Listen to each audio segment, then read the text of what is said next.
Delivery boy. Delivery boy ନାମ ଶୁଣିବା ମାତ୍ରେ ମନେ ଆସେ ଏମିତି ଏକ ଭାବନାଟିଏ, ଯିଏ ଅଳ୍ପ ପାଠ ପଢ଼ିଥାଏ ସିଏ ଚାକିରି କରେ ବୋଧେ, କିମ୍ବା ଭଲ ଡିଗ୍ରୀଟିଏ ପାଇଁ ପାକେଟରେ ପଇସାଟେ ନଥିଲେ ଡେଲିଭରି ବୟର ଚାକିରିଟିଏ କରିବାକୁ ସେ ବାଧ୍ୟ ହୁଏ। ଆଉ ସେଇ କମାଣିରେ ବଡ଼ ହେବାର ସ୍ୱପ୍ନ ସେ ଦେଖେ। ଘର ଘର ବୁଲି ଖାଇବା ଯୋଗାଇ ଦିଏ। ନାଁଟି ତାର ସେଥିପାଇଁ ଡେଲିଭରି ବୟ। ତା ପାଇଁ ନା କିଛି ସମ୍ମାନ ଥାଏ ଆମ ଉଚ୍ଚଶିକ୍ଷିତ ବାବୁଙ୍କ ସମାଜରେ, ନା ଭାବନା ତାଙ୍କର ଏପରି ବି ନୁହେଁ କି ଡେଲିଭରି ବୟଙ୍କ ବି ଅଛି ଛାତି ତଳେ ଏକ ହୃଦୟଟିଏ।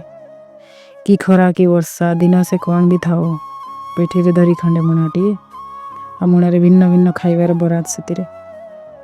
ଗାଡ଼ି ଉଡ଼େଇ ନିଏ ସିଏ ଫୁଲ୍ ଶହେ ନଚେତ୍ ବରାଦ ବାତିଲ ହେଲେ ମାଲିକର ଗାଳି ଖାଏ। ସେପଟେ ଠିକଣା ଜାଗାରେ ପହଞ୍ଚିବା ଯଦି ବିଳମ୍ବ ହୁଏ, ଗରାଖଟୁ ବି ଶୁଣେ ସେ ଗାଡ଼ିରୁ ପୁଳେ ପୁଳେ। ସବୁକିଛି ଶୁଣିକି ବି କାମ ତାକୁ କରିବାକୁ ହୁଏ, ନଚେତ୍ ପରିବାର ତାର କେମିତି ବା ପୋଷିବ ସିଏ। କିନ୍ତୁ କାମ ଏତେ ବି ସହଜ ନୁହେଁ, କାହିଁକି ନା ଜୀବନକୁ ଏଠି ବି ବାଜି ରଖି ଚାଲିବାକୁ ହୁଏ। ହେଲେ ସମାଜ ଆମର ତାକୁ ହିଁ ତ ମହାନ କହେ, ଯେ ବଡ଼ ବଡ଼ ଚେୟାରରେ ବସୁଥାଏ, ଉପରେ ଭଦ୍ର ମୁଖା ପିନ୍ଧି ପଛରେ ବିଡ଼ା ବିଡ଼ା ଟଙ୍କା ଛପୁଥାଏ। କାହିଁକି ବା ସମ୍ମାନ ଦେବ ଏମାନଙ୍କୁ, ଯେ ଘର ଘର ବୁଲି ଖାଇବା ଆମକୁ ଦିନ ରାତି ଦେଉଥାଏ। କହିବାକୁ ଗଲେ ସମସ୍ତେ ସମସ୍ତଙ୍କ ସେବା ହିଁ ତ କରୁଛେ ଆମେ। କିଏ ଅଫିସର ହେଇକି କରୁଛି ତ, କିଏ ଅଟୋରେ ଲୋକଙ୍କୁ ଗନ୍ତବ୍ୟ ସ୍ଥାନରେ ପହଞ୍ଚାଇକି, କିଏ ଅଳିଆ ସଫା କରୁଛି ମ୍ୟୁନିସିପାଲିଟି ଅଳିଆ ଗାଡ଼ିରେ ବୁଲି ବୁଲି, ତ କିଏ ଡକ୍ଟର ହେଇ ରୋଗୀ ସେବା କରୁଛି, ତ କିଏ ଖାଇବା ପହଞ୍ଚାଉଛି ଘର ଘର ବୁଲି ବୁଲି।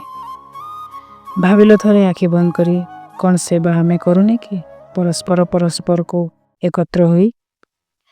ତେଣୁ ଅସମ୍ମାନ ନ କରି କିଏ କାହାରିକି ଜୀବନ ଗାଡ଼ିକୁ ବାସ୍ ଗଢ଼େଇ ଚାଲ ହୃଦୟରୁ ଛୋଟ ଏକ ଧନ୍ୟବାଦଟେ ଦେଇକି ସଭିଙ୍କି। ଧନ୍ୟବାଦ ଦର୍ଶକ ବନ୍ଧୁ। ଲେଖାଟି କେମିତି ଥିଲା, ଆପଣଙ୍କୁ କେମିତି ଲାଗିଲା? ଲେଖାଟି ଡେଲିଭରି ବୟ ଉପରେ ଥିଲା। ମୁଁ ଦେଖିଛି ପ୍ରାୟତଃ ଲୋକମାନେ ଛୋଟ ଚାକିରି କରୁଥିବା ଲୋକ କିମ୍ବା ମୂଲିଆ ମଜଦୁରିଆ ଖଟୁଥିବା ଲୋକ ଦିନ ମଜଦୁରିଆମାନଙ୍କୁ ବହୁତ ଅସମ୍ମାନ କରି କଥାବାର୍ତ୍ତା କରନ୍ତି। ସେମାନେ ଭାବନ୍ତି ସେମାନଙ୍କର ସମ୍ମାନ ନାହିଁ, ସେମାନଙ୍କୁ ବଞ୍ଚିବାର ବୋଧେ ଜୀବନ ଦୁନିଆରେ ଅଧିକାର ନାହିଁ, ତେଣୁ ବହୁତ ଅସମ୍ମାନ କରି କଥାବାର୍ତ୍ତା କରନ୍ତି। ତ ଲେଖାଟି ସେଇଭଳି ଥିଲା। ଆମେ ସମସ୍ତେ ସମସ୍ତଙ୍କୁ ବୁଝିବା। ସେମିତି କହିବାକୁ ଗଲେ ଆମେ ସମାଜରେ ସମସ୍ତେ ସମସ୍ତଙ୍କ ପାଇଁ ହିଁ କାମ କରୁଛେ, ସମାଜ ସେବା ହିଁ କରୁଛେ। ସେ ଛୋଟ ହେଇକି ଛୋଟ ଚାକିରି ହେଉ କି ବଡ଼ ଚାକିରି ହେଉ, ତେଣୁ ସମସ୍ତେ ସମସ୍ତଙ୍କୁ ସମ୍ମାନ ଦିଅ। ଧନ୍ୟବାଦଟେ କହିଦେଲେ କିଛି ଆମର କମ୍ ପଡ଼ିଯିବନି। ତେଣୁ ଯଦି ଭଲ ଲାଗିଥାଏ ଲେଖାଟି, ଯଦି ଭଲ ଲାଗିଥାଏ ମୋର ଭାବଟି, ଚ୍ୟାନେଲଟିକୁ ନ କରି ଆସିଥିଲେ ସବସ୍କ୍ରାଇବ୍ କରନ୍ତୁ, ଲାଇକ୍ ସେୟାର କମେଣ୍ଟ କରନ୍ତୁ। ଧନ୍ୟବାଦ। ରହିଲି। ଜୟ ସାଇରାମ।